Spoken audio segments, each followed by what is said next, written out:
asked Diana before she went to Australia, 2 or 3 days before, because I thought it would be a good idea that, apart from anything else, if she went to Australia, she could then think about it, and if she didn't like the idea, she could say she didn't, or if she did, she could say that. But in fact, you actually said yes, quite promptly. If you go back and watch the coronation footage closely, you'll see it. The moment King Charles and Queen Camilla leave their thrones and head down the aisle of Westminster Abbey, Charles passes, and the crowd bows and curtsies in unison. But when Camilla follows, nothing. Not a single head dips, not a single gesture of respect. The air is thick, but not with celebration. It's cold, controlled, calculated. At the time, most viewers missed it, but for those in the room, that stillness was no accident. Insider whispers say it was a silent protest, a quiet but unmistakable signal that Camilla had already fallen out of favor, even among her own court. No one expected what came next. The woman Charles had once defied the monarchy for, allegedly caught in a secret affair with a former royal aide, a man whose history with her goes back decades. And as if that weren't enough, her name is tied to the mysterious disappearance of priceless heirlooms, some with deep, emotional ties to Princess Diana herself. It was a double betrayal of a husband and of the crown he swore to protect. What began as discreet murmurs would soon ignite into the biggest royal scandal in years, because Camilla didn't just allegedly cheat on Charles, she cheated the monarchy. And this time, there would be no walking back through the palace gates. The whisper before the storm. It was an ordinary Wednesday morning at Buckingham Palace, the kind Charles had lived 1,000 times before. The king's routine rarely changed: a quiet breakfast, a glance at the day's red boxes, and a steaming cup of Earl Grey. But on June 25th, 2025, a single manila envelope slid into the morning's stack of reports would turn routine into ruin. It had no official seal, no explanatory note. Just a label in neat block letters: private. Inside, grainy yet unmistakable photographs, time-stamped May 11th to May 13th, showed Queen Camilla in a private suite at a Windsor-adjacent estate. She wasn't alone. Standing beside her in every frame was a man whose face Charles recognized instantly: Edward Langley. Langley wasn't some anonymous stranger. He was an insider, a former royal aide from the Clarence House years, with ties to Camilla dating back to 1999. In public, he'd faded into obscurity. In private, it seemed, his connection to the Queen had never fully gone away. According to palace sources, the retreat had been explained as a solo wellness getaway, a short escape from the pressures of royal life. But the images told another story: arms around each other, wine glasses by candlelight, silhouettes moving together behind curtained windows. And then there was the location itself. This wasn't the first time whispers had followed Camilla to Ray Mill House in Wiltshire, her long-held private sanctuary, bought in the mid-1990s, far from prying palace eyes. To Charles, it had always been her bolt hole, a place she guarded fiercely. Now it was the backdrop of an alleged betrayal. Still, the king didn't react publicly. He didn't storm into Camilla's rooms or summon her on the spot. Instead, he made one quiet call to the Palace Intelligence Unit, a rarely discussed branch of royal oversight. Their task was simple: verify the truth. But what they uncovered over the following days would prove this was more than a marital scandal. The photographs were just the beginning. Something far more dangerous was already in motion, and it had the potential to shake the monarchy to its foundations. The affair meets the vault. When Charles ordered the Palace Intelligence Unit to dig deeper, he expected confirmation, or perhaps denial, of the affair. What he didn't expect was for their investigation to lead straight to the heart of the monarchy's most guarded treasure, the royal vault. Hidden beneath layers of security at Windsor Castle and Buckingham Palace, the vaults are no ordinary storerooms. They hold centuries of the monarchy's history, from state regalia to priceless personal heirlooms. Access is tightly controlled under royal collection protocols. Every entry is logged, every item's movement is documented, and no one, not even the Queen Consort, can bypass those procedures, at least not officially. But the logs told a different story. On April 22, 2025, just weeks before the alleged Windsor retreat, Camilla's fingerprint had registered an entry into the vault. It was logged as a heritage research visit, a perfectly normal reason on paper. Yet, the security team noticed something unusual. She had used an override code that had been dormant since 2014. Codes like that aren't just lying around. They're decommissioned, locked, and archived. To use one meant knowing it existed and having the nerve to try. That same week, a locked trunk left the palace in Camilla's motorcade. It wasn't listed in the artifact checkout system. It wasn't inspected by staff. Destination: her private suite near Windsor, the very place Edward Langley would be spotted in May.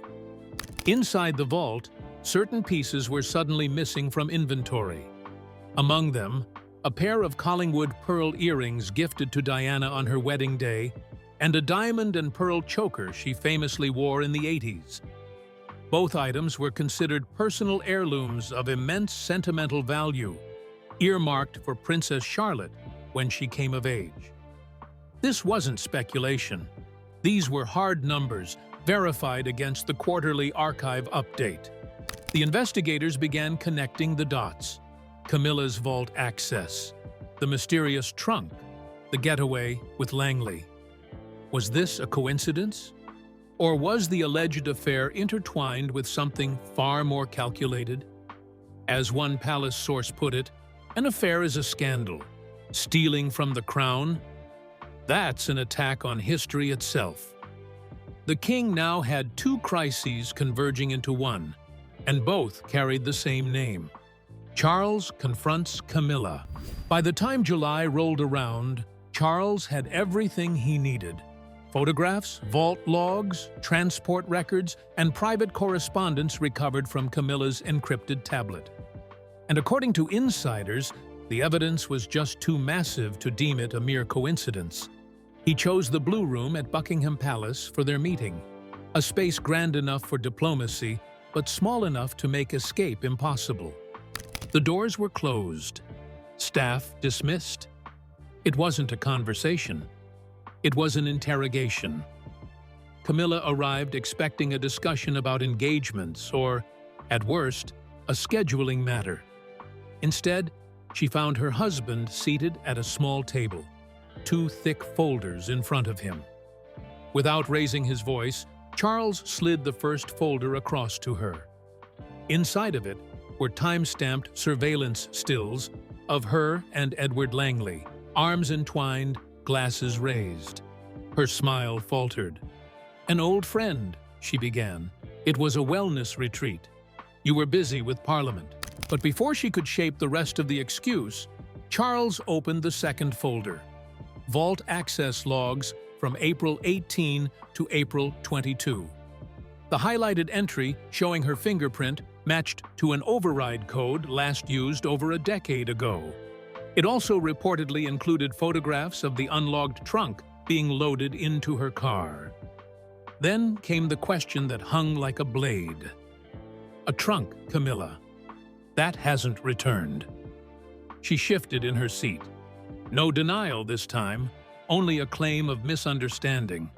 But when Charles produced the latest inventory list, noting the absence of Diana's Collingwood pearl earrings, the room's temperature seemed to drop. "You didn't just insult me," he said quietly. "You insulted my mother's memory and the woman I failed to protect." Camilla's eyes glistened, but her words failed her. Charles ended the meeting without theatrics. No shouting, no threats. But by the time the palace clock struck midnight, his mind was made up. Camilla's royal privileges would not survive the week. The Catherine factor.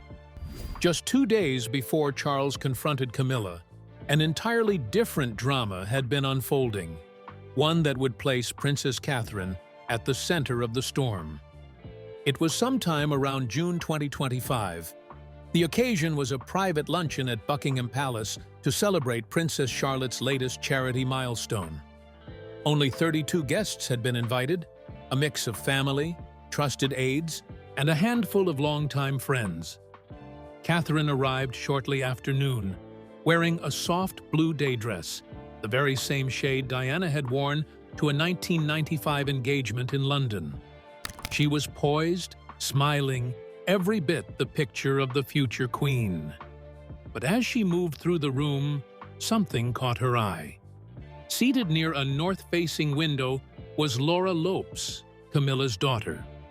Dangling from Laura's ears was a pair of pearl drop earrings so distinctive that Catherine didn't need a jeweler to recognize them. 3 cascading pearls, each tipped with a diamond. Her expression didn't change, but her mind was already moving. Within minutes, she quietly asked her assistant to retrieve the heirloom catalog from Windsor's archive. By 12:30 p.m., she had the confirmation she needed. These weren't just any pearls, they were the Collingwood earrings, a wedding gift to Diana in 1981 and last logged in March 2023, earmarked for Princess Charlotte's 18th birthday. Catherine didn't confront Laura in anger.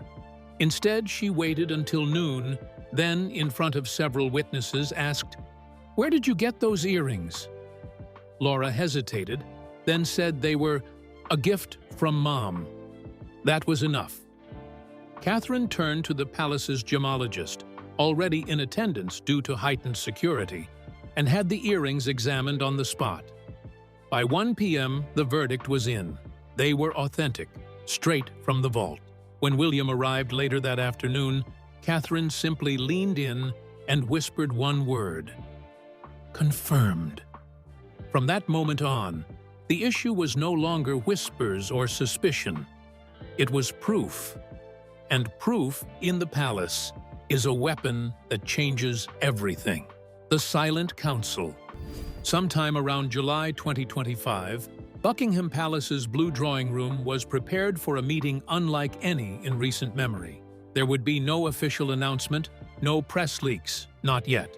The guest list was short, and every seat carried weight. King Charles, Prince William, Princess Catherine, Princess Anne, and the Royal Constitutional Advisor. It was here, behind a door guarded by 2 trusted aides, that the monarchy's response to Camilla's alleged betrayal would be decided. Charles began without preamble. In front of him lay 2 neatly stacked piles, photographs of Camilla and Edward Langley at the Windsor retreat, and the gemologist's report confirming the Collingwood earrings on Laura Lopes's ears. Alongside them, highlighted vault logs and transport records told the rest of the story. This, Charles said, is no longer a family dispute. This is a breach of Crown protocol. Anne was the first to speak. Her tone was sharp, without a shred of sympathy. She's used our history, our mother's name, as a bargaining chip. That is unforgivable. William waited until his father looked at him. Then, in measured words, he delivered his verdict. My mother was erased once. We won't let it happen again. Catherine said nothing. Her silence was its own kind of power, a quiet confirmation that every fact on the table had been checked and double-checked. Charles then issued 5 orders. Camilla's palace entry suspended, her communications team reassigned, her vault and archive codes changed, her security detail reassigned, and her ceremonial duties halted. The meeting ended with no debate. Everyone in that room knew Camilla's reign as queen consort, in practice, was already over. The palace leak and public firestorm. For a few days, the scandal was contained within the palace walls. But on one of the mornings in July 2025, that silence shattered. At around 6 a.m., a major news platform published an exclusive front-page headline that landed like a thunderclap: Queen Camilla in secret affair and jewel scandal. Below it were side-by-side photographs, one showing Camilla and Edward Langley at the Windsor retreat in May, the other of Laura Lopes at the luncheon wearing the Collingwood pearl earrings. The subheading was even sharper: Legacy betrayed, Princess Diana's jewels in the hands of Camilla's daughter. The reaction was instant. Within minutes, the story spread across all major and minor tabloids across the Commonwealth. On social media, it was like gasoline to a fire. TikTok edits comparing Laura's luncheon appearance with archival footage of Diana wearing the same earrings racked up thousands of views in hours. By mid-afternoon, polling data from reputable royal platforms painted a devastating picture. Camilla's approval rating had plunged to around 21%, her lowest since officially joining the royal family in 2005, while Catherine's soared past 60%, placing her alongside Princess Anne and William as the monarchy's most trusted figures. For the public, it wasn't just about an alleged affair or a missing pair of earrings. It was about the symbolism, the idea that Diana's legacy had been tampered with, perhaps stolen, and placed into the hands of someone with no claim to it. The narrative had shifted. Camilla wasn't just a queen consort in crisis. She was the villain in a story the public had been waiting decades to finish. And the palace knew it. The Exile to Ray Mill House. The morning after the headlines broke, King Charles acted. First, his private secretary, Sir Giles Norbury, carried a sealed envelope to Clarence House. Inside was a formal directive written under the King's seal. 7 points outlining Camilla's immediate downgrade to a non-operational royal. It was precise, clinical, and devastating. Effective immediately, her ceremonial duties were revoked. She would not attend state events. She would no longer have access to vaults, archives, or council meetings. Her official security detail was reassigned. All digital and biometric codes linked to her name were changed before midnight. And then came the final instruction: relocation. The destination was a place she knew well, Ray Mill House in Laycock, Wiltshire, the same house she bought after her divorce from Andrew Parker Bowles. Back then, it was her escape from the public eye, a sanctuary where she could ride horses, host friends, and live without protocol. Now, it was her gilded cage. By the evening of that same day, a small convoy of private vehicles left Clarence House. Inside one of them, Camilla sat in silence. According to one former driver, she didn't speak during the 2-hour trip, just stared out at the rolling countryside, pale and withdrawn. Ray Mill House was ready for her arrival. Curtains drawn, gates closed. A handful of loyal staff on standby. In the Wiltshire mist, it looked like any other grand country estate, but for the Queen Consort, it was the edge of the royal map, far from Windsor, far from Buckingham Palace, and, most importantly, far from power. The woman who had stood beside the king at his coronation was now, in the eyes of the monarchy, a guest in her own life. Catherine rebuilds the vault. Barely a week after Camilla's removal, Princess Catherine arrived at Windsor Castle for a task that was equal parts ceremonial and deeply personal. This wasn't a public engagement. There were no photographers, no aides bustling about. Only Catherine, the Crown's chief archivist, Lady Eleanor Moore, and 2 security officers who had been personally vetted by King Charles. Their destination? The Royal Vault. In the public imagination, the vault is an Aladdin's cave of gold and gemstones. In reality, it's colder, quieter, more like a climate-controlled library of history. Rows of locked cases, each containing artifacts tied to the monarchy's most defining moments.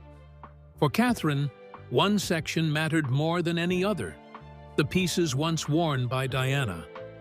The biometric scanner had already been reset after the scandal, and from that day forward, only Catherine and the appointed future steward of Princess Charlotte's inheritance could access it.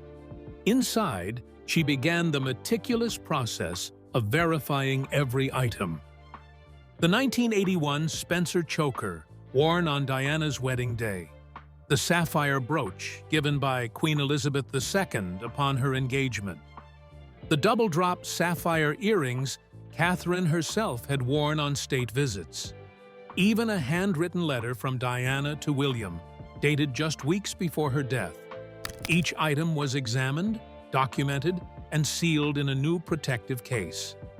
Then came the final gesture. Catherine placed a single envelope in the secured drawer alongside the heirlooms. On the front, in delicate cursive, it read, "For Charlotte, in strength and memory. Love, Mummy." Staff present described the moment as almost reverent. No speeches, no grand declarations. Just the quiet act of a woman reclaiming what she saw as both a legacy and a promise. By afternoon, Kensington Palace released 2 official photographs. Catherine standing before the newly secured vault, and Princess Charlotte holding a framed photo of Diana. The message was clear. The crown's history had been safeguarded, and Catherine was the one holding the keys. The past catches up. By the middle of July, the media frenzy had shifted gears. The tabloids had devoured the present-day drama. Now they were digging into the archives, unearthing every skeleton Camilla had ever tried to leave behind. The first to resurface was the scandal that had once defined her. The 1993 Camilla Gate tapes, a leaked late-night phone call between her and Charles while he was still married to Diana. Back then, it had been dismissed by loyalists as an unfortunate mistake from a different era. Now, in light of the alleged affair with Edward Langley, it read like the first chapter in a pattern of betrayal. From there, the digging got deeper. Veteran royal correspondents revisited her heritage tours of the royal vault in 2017 and 2021, previously portrayed as innocent research visits. But new whistleblowers from Clarence House claimed those tours sometimes included unrecorded withdrawals, with pieces quietly moved to private residences. Financial reporters went further still, linking the disappearance of 2 Victorian brooches and a set of Georgian sapphire cufflinks to an anonymous Geneva auction in 2022. While no direct proof tied the sales to Camilla, the timing matched her vault visits almost to the day. Her support network began to collapse. The Royal PR Consortium, which had managed her image since 2005, quietly severed ties. Publishers froze the release of her planned memoir. Even close friends were unavailable for comment. And then came the most symbolic blow. Sometime around July, Buckingham Palace quietly removed her profile from the Working Royals page of its official website. No announcement, no explanation, just gone. For a woman, Hoosier was louder than any headline. In the monarchy's records, she no longer existed. The lesson in legacy. Camilla's royal journey began as a whispered scandal, climbed to the heights of a coronation, and now, in the summer of 2025, had collapsed into exile. The woman Charles once risked the monarchy to marry was now a queen in name only. Her power stripped away, her public image in ruins. For King Charles, the decision had been brutal. Love had carried him through decades of public disapproval, tabloid mockery, and political resistance. But in the end, he chose something greater than his personal life: the crown. The duty to protect it and the legacy tied to it outweighed everything else. Catherine's rise was quieter but no less defining. She didn't need a title to prove her place. Her actions spoke louder than any ceremonial address. She secured Diana's heirlooms, safeguarded Princess Charlotte's inheritance, and, without a word of public condemnation, reminded the world what integrity at the heart of the monarchy could look like. For the public, the message was clear. Titles can be granted, crowns can be worn, but trust must be earned, and once broken, it's nearly impossible to restore. Camilla now walks the gardens of Ray Mill House alone, far from the corridors of power, her name erased from palace rosters. The echoes of what could have been follow her, but the doors to that life will not reopen. Meanwhile, the monarchy stands bruised but steadier, its symbolic heart beating in the hands of a woman who never asked for the throne, but proved herself worthy of it. And as the people see it now, there's no doubt who their real queen is, because history doesn't remember who wore the crown. It remembers who earned it.